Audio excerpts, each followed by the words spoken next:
wabarakatuh. Waalaikumsalam warahmatullahi wabarakatuh. Yang terhormat Ibu Kepala Sekolah SD Negeri Karangtengah nomor 1, yang saya hormati rekan-rekan guru dan staf karyawan SD Negeri Karangtengah nomor 1. Pertama-tama kita panjatkan puji syukur kepada Allah Subhanahu wa taala karena dengan rahmatnya kita bisa bertemu pada siang hari ini. Untuk kegiatan pada hari ini itu saya akan menyampaikan diseminasi budaya positif ya, di SD Negeri Karangtengah 01 ya. Sebelumnya ada pertanyaan pemantik, cukup jawab setuju atau tidak setuju. Yang pertama, hukuman dapat mendisiplinkan anak. Kira-kira setuju atau tidak Bapak Ibu? Setuju. Oke. Kemudian pertanyaan yang kedua, pemberian hukuman dengan hal positif seperti membaca atau membersihkan halaman sekolah dapat meningkatkan disiplin anak. Setuju atau tidak? Setuju. Oke. Pertanyaan ketiga, memberi penghargaan dapat meningkatkan motivasi belajar anak. Setuju atau tidak? Setuju. Oke, setuju. Itu nanti kita simpan dulu jawabannya, biar nanti akan keluar jawaban yang lain. Selanjutnya tentang topik pada pembahasan pada siang hari ini itu ada 6. Yang pertama adalah disiplin positif dan nilai-nilai kebajikan universal. Kemudian yang kedua, teori motivasi, hukuman dan penghargaan dan restitusi. Yang ketiga, keyakinan kelas. Keempat, kebutuhan dasar manusia dan dunia berkualitas. Kemudian yang kelima, restitusi, ada 5 posisi kontrol. Dan yang keenam adalah segitiga restitusi. Kita langsung ke pertama, perubahan paradigma teori kontrol atau teori pilihan ilusi kontrol. Ilusi guru mengontrol murid. Kemudian ilusi bahwa kritik dan membuat orang merasa bersalah dapat menguatkan karakter. Kemudian selanjutnya ilusi bahwa semua penguatan positif efektif dan bermanfaat. Selanjutnya ilusi yang terakhir adalah orang dewasa memiliki hak untuk memaksa. Selanjutnya di sini ada disiplin positif ya. Pertama itu teori kontrol atau teori pilihan menurut Dr. William Glasser. Pertama, Anda tidak bisa mengontrol orang lain, hanya Anda yang bisa mengontrol diri Anda. Nah, ini kalimat yang sangat mungkin bermakna. Kemudian makna disiplin yang pertama, belajar kontrol diri dengan menggali potensi kita agar tercapai tujuan kita dengan berdasarkan nilai-nilai yang ada. Kemudian semua perilaku memiliki tujuan. Ada teori motivasi. Pertama, untuk menghindari hukuman. Kedua, untuk mendapatkan imbalan. Ketiga, untuk menghargai diri sendiri. Nah, nanti muncul nilai-nilai kebajikan universal. Dan yang terakhir adalah keyakinan kelas. Selanjutnya, model berpikir menang-menang atau kolaborasi dan konsekuensi menciptakan pilihan-pilihan. Ada 5 posisi kontrol. Yang pertama, penghukum, pembuat rasa bersalah, teman, pemantau, dan kelima adalah manajer. Dan nanti akan muncul yang namanya segitiga restitusi, yaitu menstabilkan identitas, validasi kebutuhan. Ketiga, menanyakan keyakinan. Kemudian yang terakhir, realitas atau kebutuhan. Kita berbeda ya. Jadi kita berusaha memahami pandangan orang lain tentang dunia. Setiap orang memiliki gambaran berbeda. Jadi nanti ada muncul 5 kebutuhan dasar manusia. Yang pertama, bertahan hidup, penguasaan, kasih sayang, dan rasa diterima. Kemudian kesenangan dan kebebasan. Itu teori kontrol atau teori pilihan menurut Dr. William Glasser. Selanjutnya, apakah makna disiplin? Ya, apakah makna disiplin? Jadi kata disiplin itu ya, berasal dari bahasa Latin yang disebut disciplina, yang artinya adalah belajar, ya, yang artinya adalah belajar.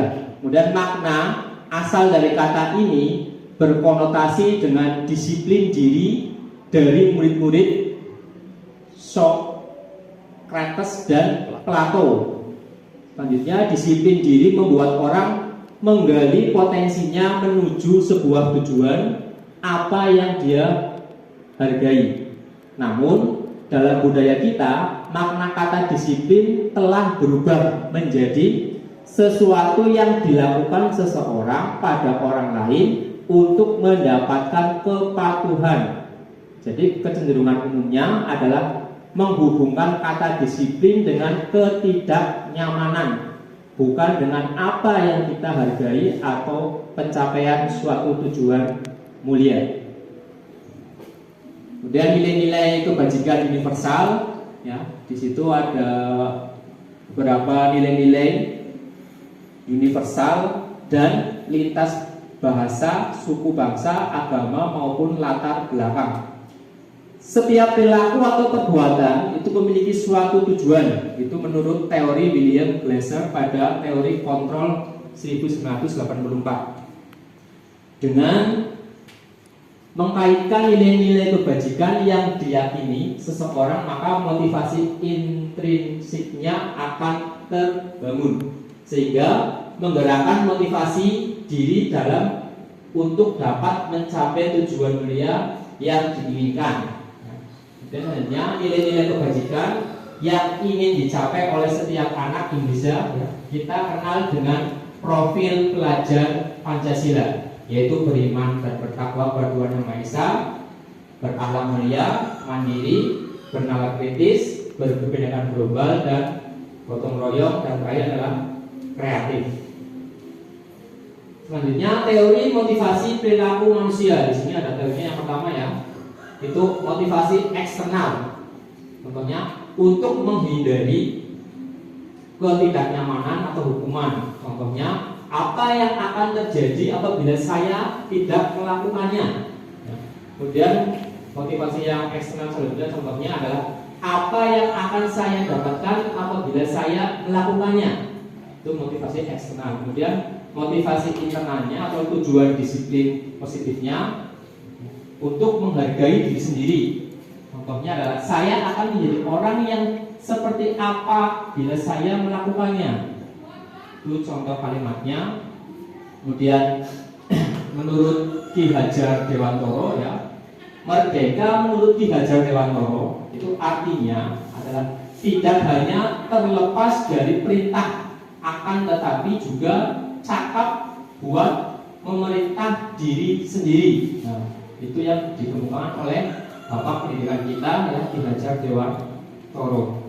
Kemudian selanjutnya dihukum oleh penghargaan, bahwa penghargaan itu berlaku sama dengan hukuman, dalam arti meminta atau membujuk seseorang melakukan sesuatu untuk memenuhi suatu tujuan tertentu dari orang yang meminta atau membujuk. Jadi dorongan eksternal dan akan ada faktor ketergantungan.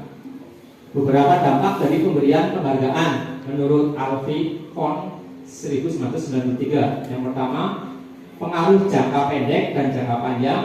Penghargaan menghukum, ya, kemudian penghargaan tidak efektif, ya, itu contohnya. Kemudian dihukum oleh penghargaan. Itu ada penghargaan menurunkan kualitas. Kemudian penghargaan mematikan kreativitas. Kemudian penghargaan juga mematikan motivasi intrinsik. Nah, bentuk program kebajikan atau apresiasi. Dalam hal ini, memberikan apresiasi atau pengakuan perlu diingat beberapa hal. Ya, jadi kalau kita memberikan apresiasi atau penguatan, itu kita perlu memperhatikan beberapa hal. Yang pertama, beri pengakuan secara khusus, ya. Kemudian beri pengakuan secara pribadi, beri pengakuan kepada semua murid atau bergantian, kemudian beri pengakuan secara konsisten atau fokus pada proses. Nah, contoh pengakuan atau apresiasi kebajikan. Pertama, di sini, kemarin saya perhatikan. Nah, itu pembuka. Kemudian nilai kebajikannya, rasa empatimu besar sekali.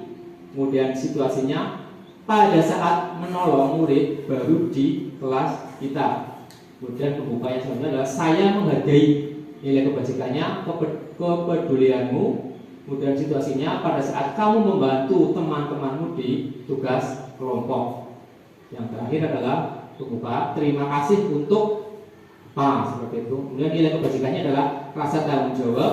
Kemudian situasinya pada saat kamu memungut kertas yang berserakan di lantai. Itu contoh pengakuan atau apresiasi kebajikan. Nah, kemudian di sini ada beberapa pertanyaan, ya. Nanti jawabannya itu termasuk hukuman atau konsekuensi, ya. Dari yang pertama, mencatat 100 kali di dalam buku kalimat saya tidak akan terlambat lagi karena terlambat ke sekolah. Nah, ini kalimat ini termasuk hukuman atau konsekuensi, Bapak Ibu? Mencatat konsekuensi. Kemudian lari mengelilingi lapangan basket 2 kali karena terlambat hadir di sekolah. Itu termasuk hukuman atau konsekuensi? Hukuman. Oke, nanti kita tahu jawabannya. Dan yang ketiga, murid diminta untuk push up 15 kali karena tidak menggunakan masker ke sekolah. Hukuman atau konsekuensi? Hukuman. Menggantikan kertas tugas teman yang telah dicoret-coret. Hukuman atau konsekuensi? Konsekuensi. Membersihkan tumpahan air di meja tulis karena tersenggol pada saat belajar. Termasuk hukuman atau konsekuensi? Konsekuensi. Murid disuruh untuk mengenakan sepatu seharian di sekolah karena tidak mengenakan sepatu hitam. Itu termasuk hukuman atau konsekuensi? Hukuman. Lari mengelilingi lapangan basket 2 kali karena terlambat 10 menit untuk pelajaran PJOK. Hukuman atau konsekuensi? Hukuman. Oke, kita lihat jawabannya. Nah, mencatat 100 kali, ya, saya tidak akan terlambat, itu termasuk hukuman. Nah, lari mengelilingi lapangan juga termasuk hukuman karena fisik, ya. Kemudian murid diminta untuk push up juga fisik, ya, hukuman. Kemudian menggantikan kertas tugas teman yang telah dicoret-coret itu konsekuensi. Kemudian membersihkan tumpahan air juga konsekuensi. Murid disuruh untuk tidak mengenakan sepatu seharian, itu juga termasuk hukuman, ya. Kemudian lari mengelilingi lapangan itu hukuman. Konsekuensi. Konsekuensi. Oke, nah ini sekarang kita pelajari apa sih perbedaan hukuman dan konsekuensi. Nah, kalau hukuman itu adalah sesuatu yang menyakitkan harus terjadi, itu hukuman. Sedangkan konsekuensi adalah sesuatu harus terjadi, itu perbedaannya. Kemudian kalau hukuman membuat anak sakit fisik maupun hati untuk jangka waktu lama, itu hukuman. Kemudian konsekuensinya adalah membuat anak merasa tidak nyaman dalam jangka waktu pendek, itu konsekuensi. Nah, kemudian yang termasuk hukuman, anak membenci kedisiplinan, itu hukuman. Kemudian konsekuensinya anak menghargai disiplin. Hukuman itu sifatnya paksaan, sedangkan konsekuensi adalah stimulus atau tanggapan. Sedangkan hukuman selanjutnya adalah mendorong anak menyakiti diri sendiri. Kemudian konsekuensi mendorong anak agar mudah menyesuaikan diri. Dan hukuman konsep diri yang buruk, sedangkan konsekuensi adalah konsep diri yang baik. Kemudian hukuman anak belajar untuk menyembunyikan kesalahan. Kemudian konsekuensinya anak belajar untuk mematuhi peraturan. Sedangkan hukuman selanjutnya adalah marah, rasa bersalah, dipermalukan, merasa tidak dihargai, itu termasuk hukuman. Sedangkan konsekuensi adalah kehilangan hak, dibuat tidak nyaman, diasingkan untuk sementara atau time out. Itu adalah perbedaan antara hukuman dan konsekuensi. Selanjutnya, kita mempelajari mungkin istilah restitusi agak asing ya. Apa sih restitusi itu? Ya. Jadi restitusi adalah proses menciptakan kondisi bagi murid untuk memperbaiki kesalahan mereka sehingga mereka bisa kembali pada kelompok mereka dengan karakter yang lebih kuat. Itu namanya restitusi. Restitusi juga merupakan proses kolaboratif yang mengajarkan murid untuk mencari solusi untuk masalah mereka dan membantu murid berpikir tentang orang seperti apa yang mereka inginkan atau menjadi atau tujuan mulianya ya.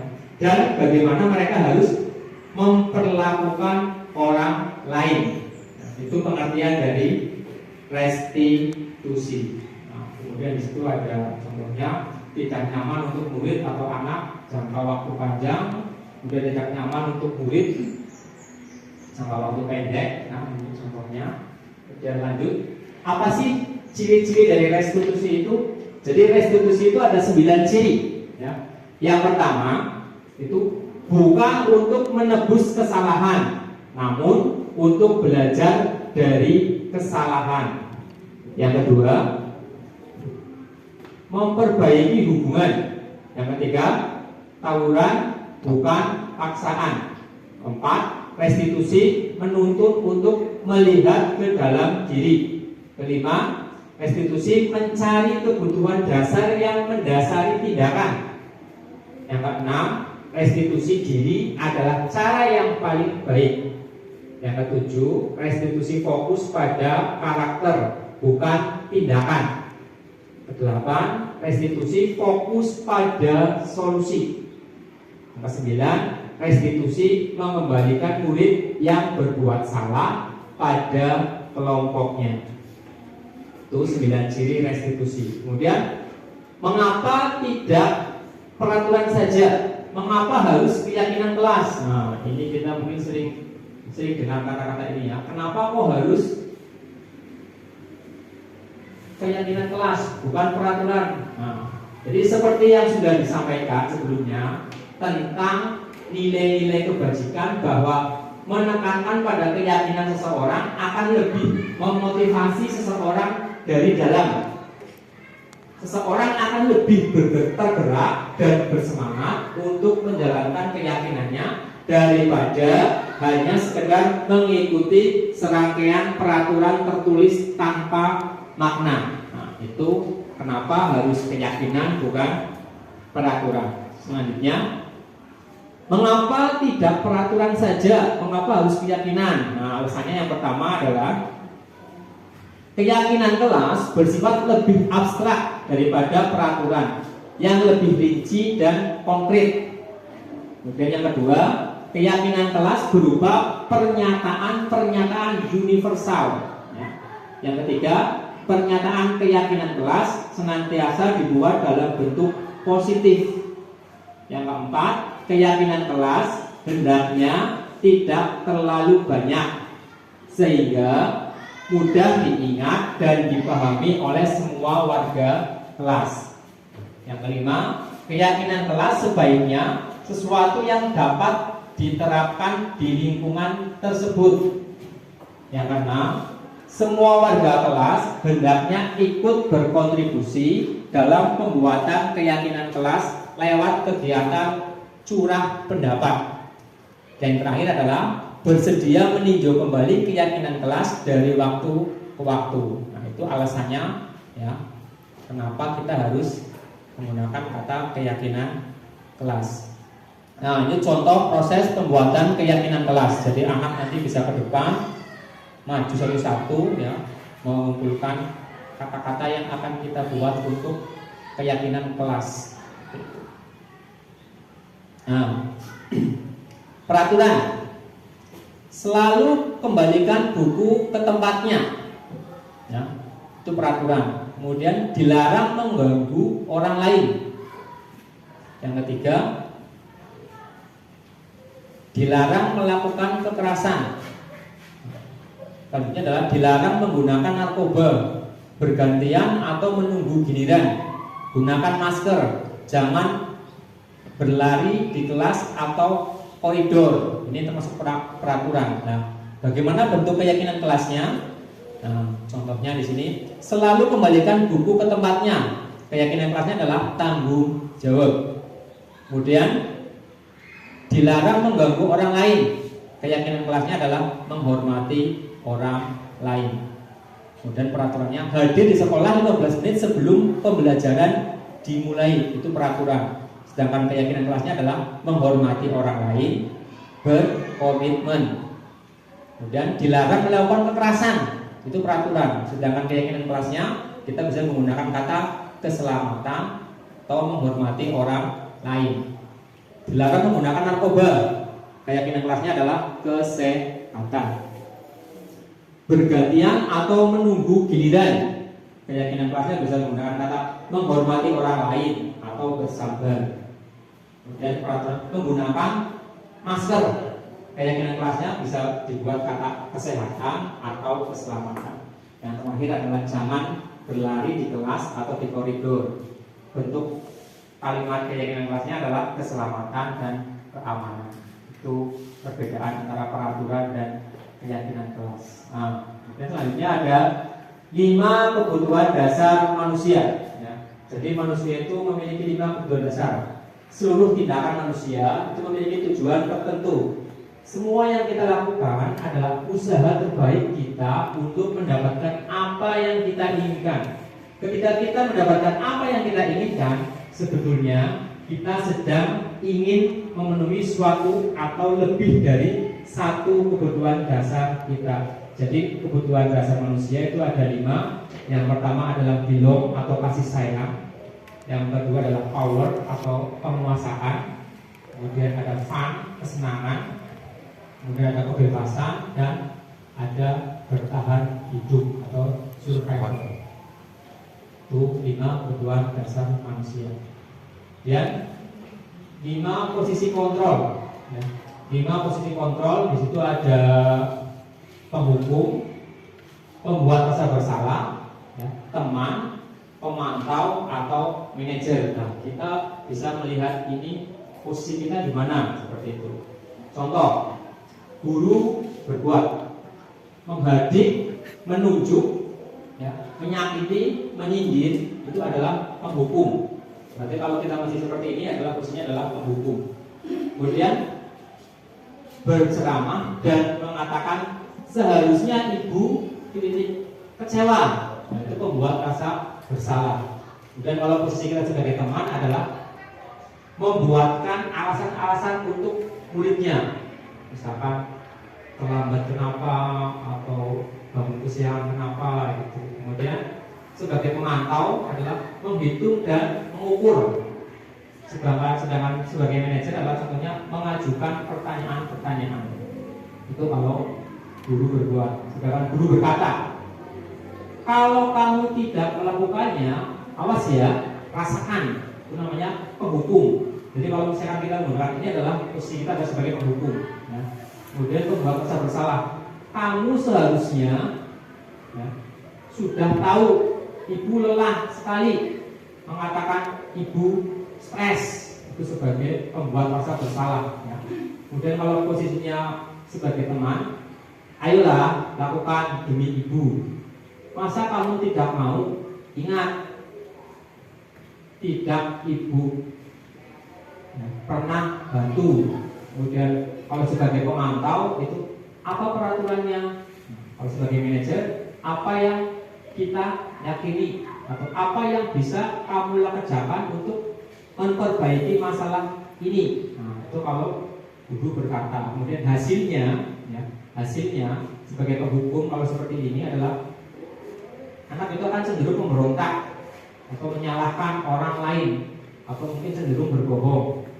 Kemudian pembuat rasa bersalah itu hasilnya adalah menyembunyikan atau menyangkal atau ya berbohong juga ya intinya itu. Kemudian kalau posisinya sebagai teman hasilnya adalah ketergantungan, ya, ketergantungan. Sedangkan pemantau menyusun diri, ya. Kemudian sebagai manajer adalah menguatkan pribadi. Nah, itu contoh 5 posisi kontrol. Selanjutnya di sini contohnya ya, saya kecewa sekali denganmu. Nah, kemudian pembuat orang merasa bersalah. Ya. Kamu tidak pernah belajar melakukannya. Itu termasuk penghukum. Dan ayo lakukan demi ibu. Itu posisinya sebagai teman. Dan, apakah kamu mau mendapatkan stiker atau bintang hari ini? Nah, itu posisinya adalah sebagai pemantau. Kemudian kalau kata-katanya, bagaimana kamu bisa menyelesaikan masalah ini? Nah, itu sebagai manajer. Kalau sebagai ini adalah kamu selalu yang paling terakhir.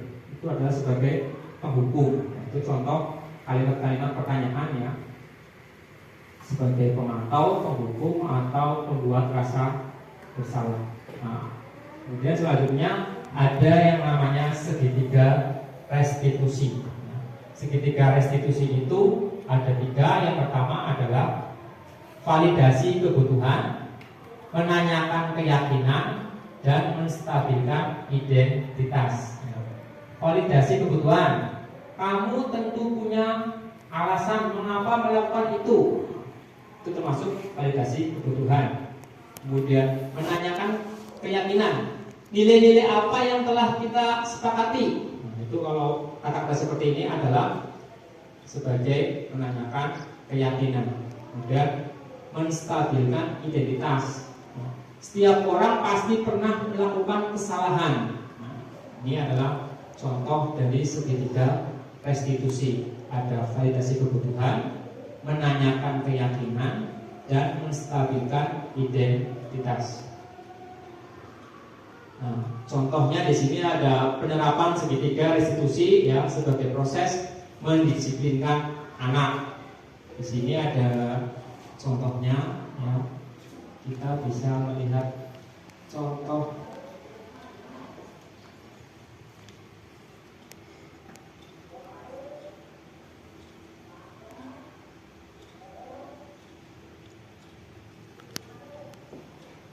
contohnya seperti ini ya. Kasus yang pertama adalah terlambat masuk sekolah ya. Kemudian kita tanyakan, sebenarnya ada videonya sebentar.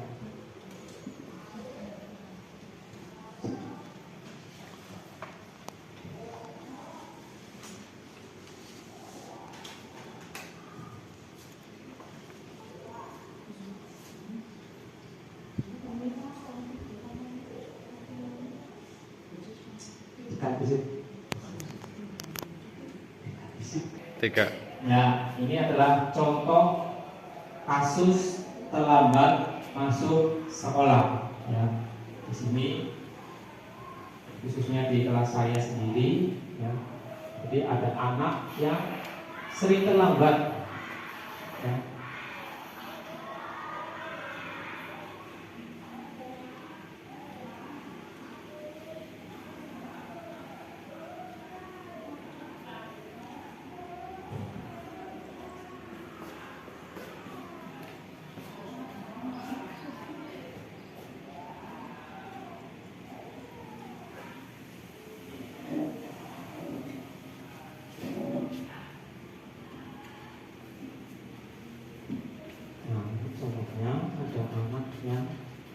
Sering terlambat.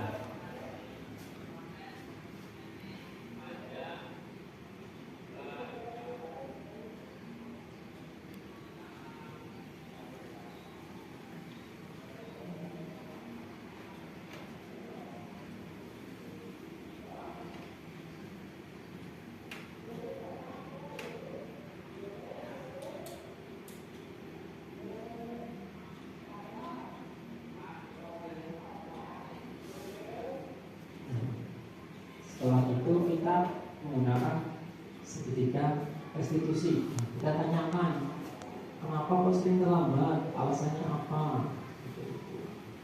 Tapi jangan membuat anak merasa bersalah. Tapi kita cari tahu dulu penyebabnya kenapa. Nah, pada kasus ini adalah ternyata itu anaknya itu kalau malam itu sering bermain HP sampai larut malam, sehingga tidurnya terlalu malam, kemudian bangunnya jadi kesiangan. Dan kita kembalikan lagi ke anak, ya. Jangan kita langsung menghukum, tapi kita kembalikan lagi ke anak supaya tidak melakukan hal seperti itu lagi, ya.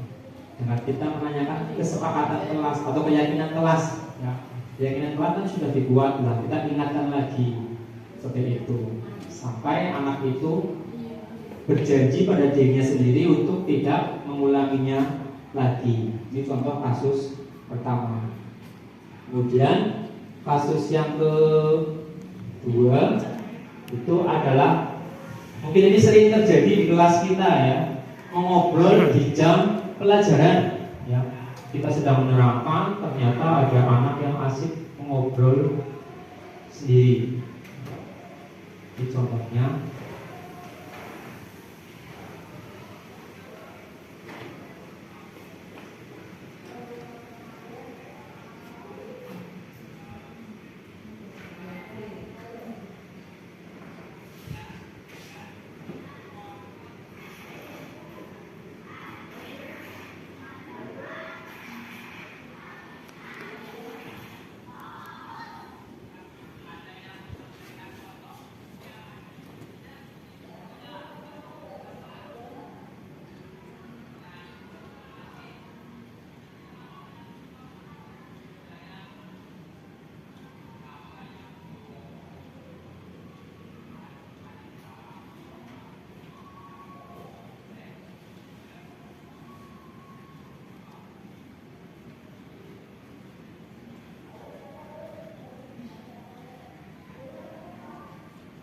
Nah, ya, kita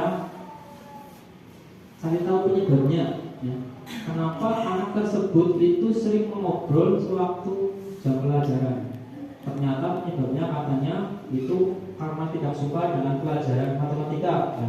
Karena pusing dan lain sebagainya. Nah, kemudian kita cari solusinya, ya, dengan menanyakan keyakinan kelas, ya.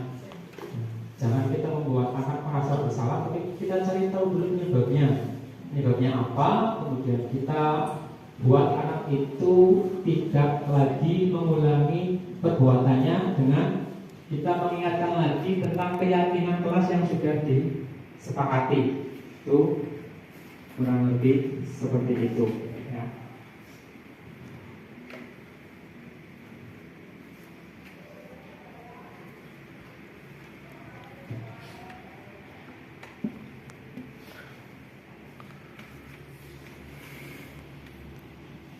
Ini lanjut.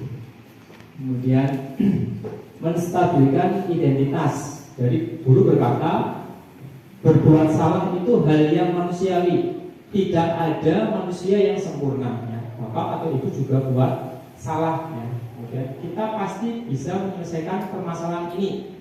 Bapak ibu atau tidak tertarik untuk mencari tahu siapa yang benar, siapa yang salah, ya. Bapak ibu lebih tertarik untuk menyelesaikan masalah. Kemudian kalau kamu menyalahkan dirimu sendiri terus menerus, apakah kamu bersikap baik pada dirimu sendiri? Nah, ini contoh cara menstabilkan identitas. Kemudian disitu ada lagi, ya, pertanyaannya.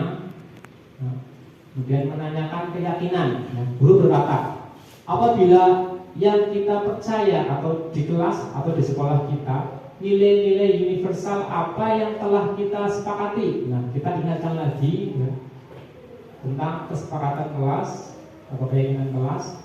Kemudian kelas yang ideal itu seperti apa? Nah, kamu ingin jadi anak seperti apa? Seperti itu. Kemudian, apa yang kamu rasakan ketika kamu melakukan itu? Kamu menjadi orang yang seperti apa? Kita pancing dengan menggunakan kata-kata itu, ya. Kemudian intervensi 30 detik, ya. Jadi apakah kamu ingin berbuat lebih baik? Apakah saat ini kamu sedang menjadi orang yang sedang kamu inginkan? Apakah kamu bisa mengubah kegiatan atau perilaku kamu saat ini, ya, sikapnya dan lain sebagainya. Itu kata-kata itu bisa kita gunakan, ya. Nah, mungkin dari saya cukup sekian, kurang lebihnya. Oh ya, mungkin ada yang bertanya tentang apa yang sudah saya sampaikan, silakan.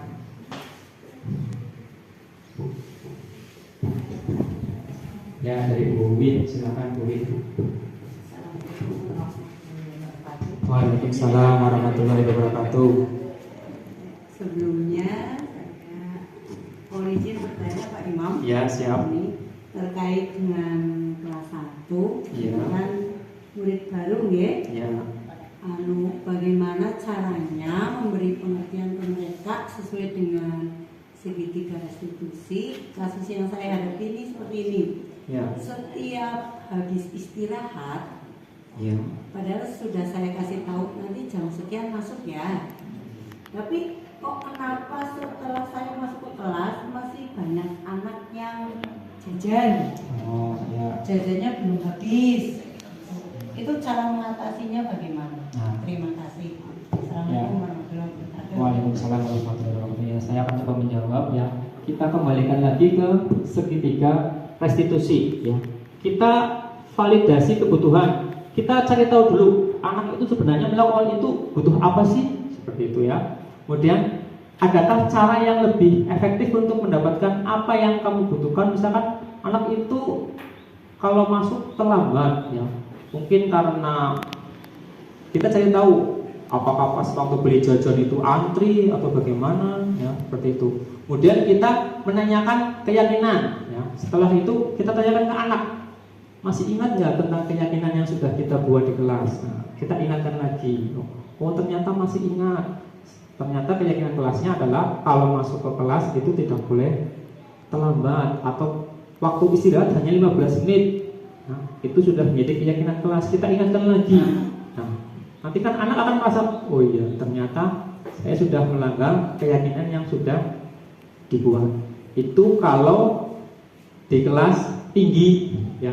Mungkin di kelas rendah itu juga sulit, ya. Kita membuat keyakinan kelas 1 dan 2 itu mungkin sangat sulit, ya. Malah bingung. Keyakinan kelas apa ya sebenarnya? Nah, itu mungkin dengan bantuan Bapak Ibu guru lebih lagi, ya. Jadi keyakinan kelasnya itu bukan anak yang mengucapkan, tapi guru itu memancing, ya. Kelas kita mau seperti apa sih? Seperti itu. Ya, kemudian menstabilkan identitas. Ya, setiap orang pasti pernah melakukan kesalahan. Ya. Dan dari anak itu kita panggil, oh ternyata kamu itu salah, perbuatan kamu salah loh, jangan dilakukan lagi. Nah, kemudian kamu bukan satu-satunya yang pernah melakukannya. Jadi jangan membuat anak itu merasa oh bersalah, ya. Kemudian jadinya takut dan lain sebagainya. Kita ajak berkomunikasi dulu, ya.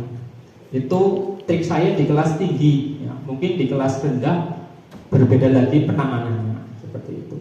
Ya, jadi kita kembalikan lagi ke segitiga restitusi ini, ya. Kita cari validasi kebutuhan anak itu apa, kemudian menanyakan keyakinan kelasnya dan menstabilkan identitas. Itu mungkin jawaban dari saya. Kalau kurang berkenan, kita di luar. Ya, kita bahas di luar. Ya, mungkin ada lagi. Kalau tidak ada, untuk kegiatan pada siang hari ini saya tutup, ya. Jadi saya cukup. Sekian. Assalamualaikum warahmatullahi wabarakatuh. Terima kasih.